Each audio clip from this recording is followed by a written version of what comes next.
We are on the home stretch. Now this is the last part and I'm going to talk about the concept of objects. And this will be the end of our refactoring journey where we finally finish massaging our messy fish example that we started with, from like renaming the variables and adding some variables, extracting out some functions, and now finally we're going to wrap all that up together into something called an object. And what that's going to let us do is add more than one fish to our aquarium. It's going to let our fish be less lonely. Right? Give the fish some friends. So firstly, what's the difference between this thing called an object that we're going to make in this part and the kinds of variables we've seen so far? Things like numbers or booleans. Well, a number or a boolean, a variable that holds the number 1 or a variable that holds the boolean value true or false, all that variable really has is just the data, the number 1 or the boolean value true or false. It doesn't do anything else to it. There are these other kinds of variables called objects, which can hold data like numbers and boolean values, but can also hold functions inside themselves that act on their own data. We've seen some already, so arrays, dates you might have come across, the P5 image, font and sound objects as well that we worked with in the last few tutorials. These are all examples of special kinds of variables that hold data but also hold functions that can change that data. So a good example is the P5 image object. You have the image data for the image that you've loaded. Then you have some variables like the width and the height of that image. And you have functions like get, which can get the pixel color at a particular position. Some terminology about how objects work. Variables within an object are called fields often. Functions are often called methods of the object. And we access the fields and methods of the object with the dot operator. So if you had a variable which was a P5 image, maybe you called it myImage, in the tutorials you would have done things like myImage.get xy, myImage.width. That dot is a special operator in JavaScript which lets you access the internal data inside an object, or the internal methods inside an object. If we want to make an object of our own, we need to define how that object should be made. We can create objects directly in JavaScript. I'm not going to cover that too much here, but what I'm more interested in today is, say I have an idea for a new kind of object that I want to create for my sketch. How do I do that? And what we do basically is we define a template for how that object will look like, and what that's called is a class. And I'm going to use the analogy of a cookie cutter and a cookie, and you can think of the class definition as a bit like the cookie cutter. The cookie cutter defines what the shape of the cookie is going to be, and each individual cookie is what gets created from that template. So the class is the template. The individual objects that you create are like the biscuits or the cookies that come out of the oven, right? Each one's a little bit different, might have icing on it, might not, might be more or less burnt. If you're like me, it's probably burnt. But each of these objects is an instance of the class, and they can all be a little bit individual. It can have its own identity and set of values. So in this example, we define a cookie class. So to do that, on line 1, we use the keyword class, and then the name that we want to have our class to have. And by convention in JavaScript, we use a capital letter for the first letter of the class name. So it's capital C cookie. You can call it anything you like, but by convention we use a capital letter. Then we've got a curly bracket, and that curly bracket ends all the way down here on line 17. So everything between that top curly bracket and the bottom curly bracket is what defines the class. There's 3 parts to this class definition. First, we have a constructor function. Constructor is a keyword, which means this is the function that defines how to create a new object of the class. So you can see that this function takes in 2 arguments, sweetness, which is some number, some level of sweetness, and whether or not the cookie has icing, a Boolean value. So it takes in a number and a Boolean, and then it stores those two variables, those two arguments that get passed in, inside the cookie, and it does that using this keyword, this dot sweetness equals sweetness. Inside a class, when we use the word this dot, it's referring to the instance of that class. So each cookie might have its own sweetness. So inside the cookie, when you say this dot, you're referring to the sweetness of the cookie itself. Finally here, you can see we're creating a variable that's used inside the class, but it's not passed in as an argument. So we can also do this. So here, this dot is baked starts off as false. So cookies are not baked when they first get created. That's the constructor. Next, you can see we've got two functions here, bake and eat. So the bake function or method acts on the cookie to change some of the data it has inside. So it changes the value of is baked from false, which it starts at, to true. So you might create a cookie object and then sometimes later you decide it needs to be baked. You then would say myCookie.bake, and then this method would be called and that internal data would be changed. The last method here, eat, returns a value. It returns some information about what the cookie data is inside. So here we just return this dot sweetness. So it's actually returning whatever's stored in that sweetness field that we defined at the top. I just also want to say this little picture of the hamster is one of my favorite all-time pictures that I've got in my lecture slides. It makes me happy every time when I see that little guy nibbling on his cookie. So let's do a demonstration, and I've already worked through some of this, and I think, what have I got on the next slide? Yeah, okay, so I might pause the video and then come back because I'll give you a chance to work through this yourself or in your studios, but this is a bit more complex, so if you just want to unpause the video and immediately keep watching, that's totally fine. So what I'm going to do is go to my editor, and I've done some work already. So I've created a new file called fish.js. Let me zoom in there so you can see that. Fish.js, and I did that by going to the file menu, no, to the sketch menu and then saying add file, and then I just added a new file called fish.js. Then once I'd created that file, I also went to index.html, and you need to link to that new file from your index.html file. So here in the body section, just above where sketch.js is linked, I added another line for script source equals fish.js. That links it into the sketch. So we create the file, link it into the sketch, and then inside the file, I created my class. Now let me zoom out a bit so we can see some more of this.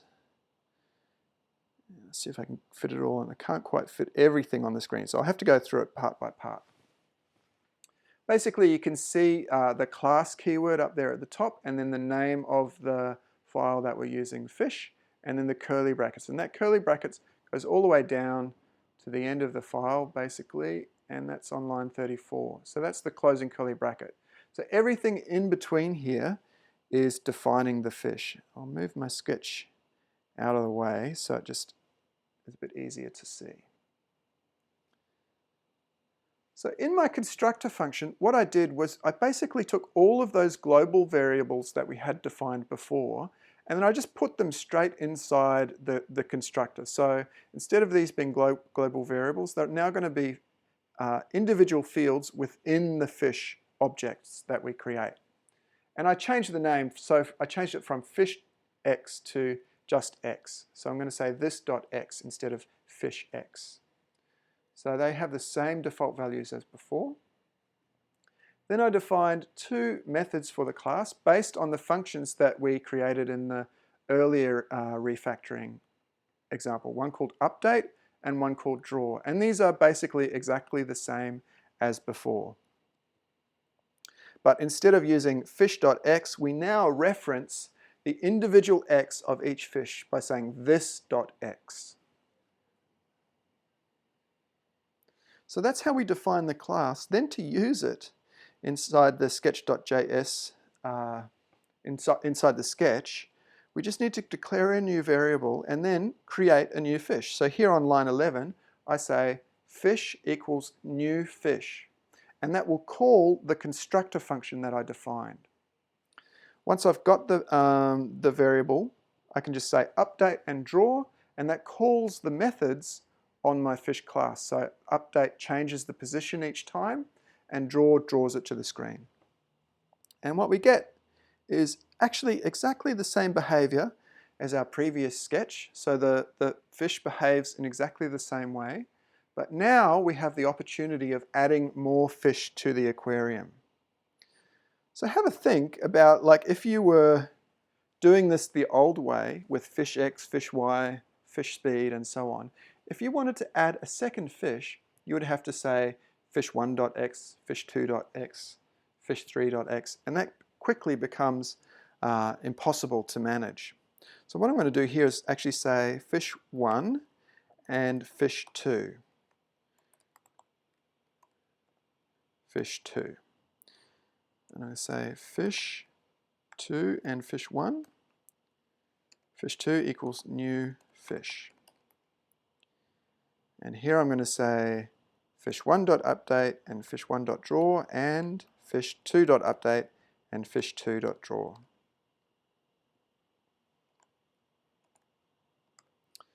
Now if I run this, what do you think is going to happen? I've got two fish variables, but I actually only see one fish on the screen. Can you figure out what's going on? Have a think about those two objects that we've created and the values that they each have for their x and their y and their speed and everything else like that. Go and have a look at the fish.js file. Look in the constructor and you'll see that no matter what fish we create, it always starts out with exactly the same values. So one thing we could do is pass in the x position as an argument. And rather than just always starting out at x equals 0, we could start out at whatever argument it is that we pass in. So this is going to be our first step towards making each of these fish a little bit more individual. Let me save that, go back to sketch.js, and now when I create the fish, I'm going to say I'm going to put my fishes at some random location. So I'll put my first one at x equals 10 and my second one at x equals 100. Now when I run it, those two fish are slightly different, right? Because they have that different starting value for their x position, they stay sort of different as they keep updating. They're still pretty similar, so we could try changing some other stuff as well. So passing in an argument is one way to do that. Another thing we could do is set a random speed for each one. So instead of just always having a speed of 10, we could say random some number between 5 and 50, say. So now our two fish are becoming a little bit more different. The first one is faster than the second one. Similarly, we can change the amount that they bob up and down. So I could make that a random, but let's actually make that an argument as well. So I'll put a second argument in there for bob, and then to copy it inside the fish, I need to say this.bob equals bob. And then make sure also that when I call the constructor, I choose some value for that bob. So here I could say random height. Height over 2 would probably make sense.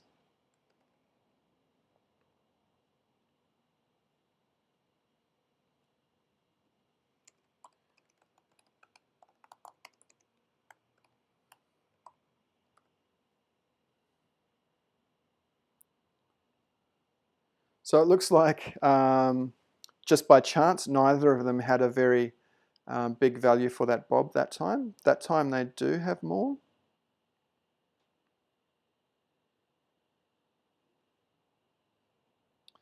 There you go. Each time we run it, we're getting a slightly different result for how much they bob up and down. One last thing you might notice, if I just set this bob to be the same for each one, is that the fishes all sort of update in this, they all swim in a similar sort of way. Like if you watch them going up and down, you see the Y position of them is sort of always the same. Even though they've got a different X position, the Y position goes up and down, but it's the same for both of them. That's because in this fish function, we're sort of basing it off the frame count. And I think rather than using, and that's the same for all fishes in the whole sketch. So a better way to do that would be to have an internal variable called this.y offset and just make that some random number. And it could be some random number between like 0 and 1,000. And rather than using frame count, just say this.y offset. And I don't really need the times 2. And I actually don't need the radians part either. I'll leave it there.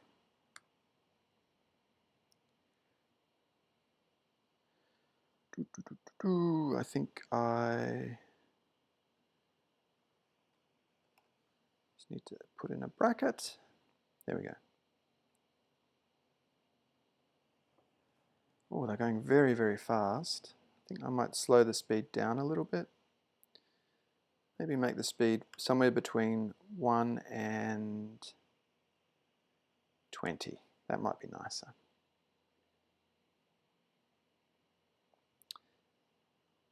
And I'm going to go back to the sketch and set this back to be a random number. Random 20, somewhere between 50 and 300.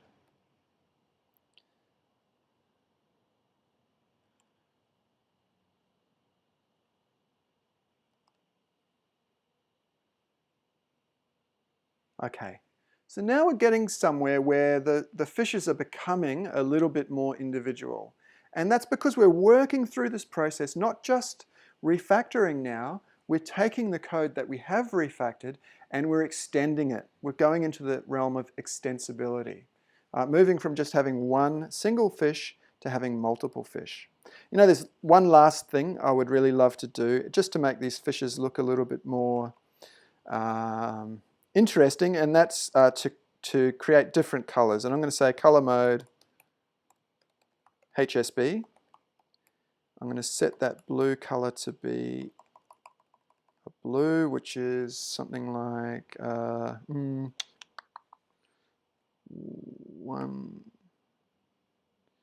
say 200. S would be 100. B would be 80. See if that works. That's good enough. And now, because I'm using HSB, it makes it really easy for me to create a nice individual color for each fish. So if I've got a blue background, I think like a yellow or a red fish will really pop against that. So I'm going to say some random color between 0, which is red, and something like 60, which is kind of getting from orange to from red through to orange and yellow. And I'm going to make that fully saturated and fully bright. So now I've got one orange fish and one yellow fish. I think we're really getting somewhere interesting now. The last thing, and this is where I'll end this little demonstration, is because we've got these wrapped up in objects, now it becomes really easy not just to add 1 or 2 fishes, but to add lots. And I'm going to go ahead and add 1,000 fishes to this aquarium. So obviously that's not going to be possible to do by typing out fish 1000, right? I need to put them into an array. So I'm going to say fishes as my variable name. Starts out as an empty array. And then when I do my setup, I'm going to say for let I equals 0, I is less than, I said 1000, right? So this might crash my computer, but let's see, I plus plus. So 1000 times, I'm going to create a new fish and add it to this fishes array. So I'm going to say fishes.push new fish.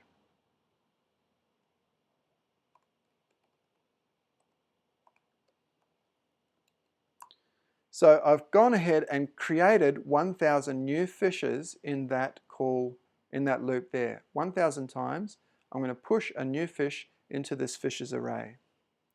And then in the draw function, rather than calling each fish individually, I'm going to say for let f of fishes. So this is some new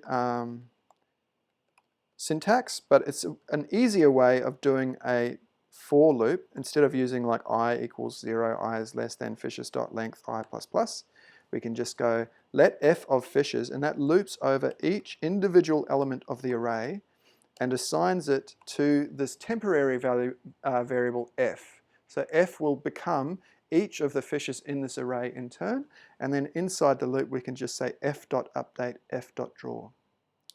All right, let's save that. I think this is going to be pretty spectacular. So I'm going to scoot my code over to the side here. I'm very confident about this. I shouldn't be, because you know how bugs are. They always catch you out when you're most confident. But there we go, 1000 fishes. Let all the fishes go. So we've gotten somewhere actually, I think, much more interesting than where we started, because we were able to refactor our code and extend it. We can have many fish. So basically, this fish object is just wrapping up our data and functions. So one thing you could try in your studio or by yourself if you want to work on it is think about some other kinds of creatures that could be added to this aquarium. Starfish, seagrass, snails, whatever. Define that as a class and then see if you can add that into the aquarium sketch. That's the end of the lecture. We've talked about refactoring mainly. We revised functions and looked at defining our own objects. For your homework, I want you to work on assignment 2, basically. Just try some initial experiments. Get started is the important thing. You're going to need all of the time between now and the end of the semester, especially given the disruptions that we've faced so far this semester. I would suggest that you really try and get a concept early and try and finalize it by the end of this week. Discuss it with your tutors, get some feedback. And by next week, you need to have that design your own brief in place if you want to do that. Those are the images that I used, but really what I want to say is thank you for your time and happy creative coding.